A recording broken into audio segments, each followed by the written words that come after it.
a young couple, should we, who tied the knot as young reservists. It was when Russia began to invade their homeland of Ukraine. Since then, both have joined the territorial defence forces to help repel the Russian army. Yaryna and Svyatoslav are joining us now. Hello to you both. Thank you for joining us on the programme. It's about a month or so, I think, since you were married. Tell us how the last month has been for you both, whichever of you wants to answer first. This was the most strange and hard honeymoon we could ever have. From the second day of our marriage and Ukrainian war, we have been to the territorial defense of Kiev, and on that day at night, my husband has left for his first combat mission, and I see that night as the hardest of my life. We have been at the territorial defense for 1 month, the hardest month for Kiev when the Russian army has tried to invade Kiev region, and there were huge fights near Hostomel, Irpin, Bucha, and right now we see the terrific photos and videos from that places, like that is like the thing why we joined the territorial defense. The Russia has been enemy for Ukraine for years, for hundreds of years. They have been starving people in 1932, 1933. They have been killed, repressed. They have sent them to prisons for no reason. That is the real evil we wanted to fight for. And that is why we have joined the territorial defense. Svyatoslav, what's the mood like within the Ukrainian defense team at the moment? Well, totally most part of war and all the war, the mood of territorial defense is really, we were really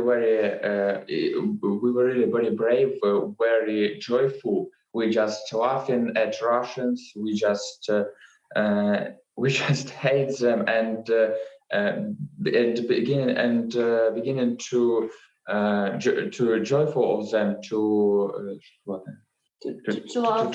laugh at them, because we really understand that we every one of us is on our ground, is in our place, in our country, and we don't want to give our country to them. We don't want to have no choice like them, because we understand that many Russians come here not because they want to come here, just because someone sent them here, and they don't have any ability and don't have a right to say something like they don't want to come here.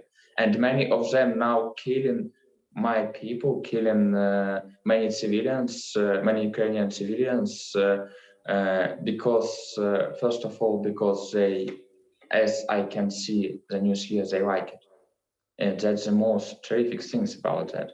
That is the thing why I don't think, as my husband has told, that they didn't want to come to Ukraine. Like, you know, in 2014, when we had very huge struggles with Russians in Facebook because of Crimea, because of the Eastern Ukraine, a lot of people were just writing like, we will come to your land and we will kill and rape. And right now they are doing this. I remember I have seen in the news yesterday a terrific story of a woman near Kharkiv or in Kharkiv who had to stay with her ill mother. Her mother couldn't move, so she didn't have an ability to go away. And 3 Russian soldiers have came, and one of them has stayed and was raping her for 1 week.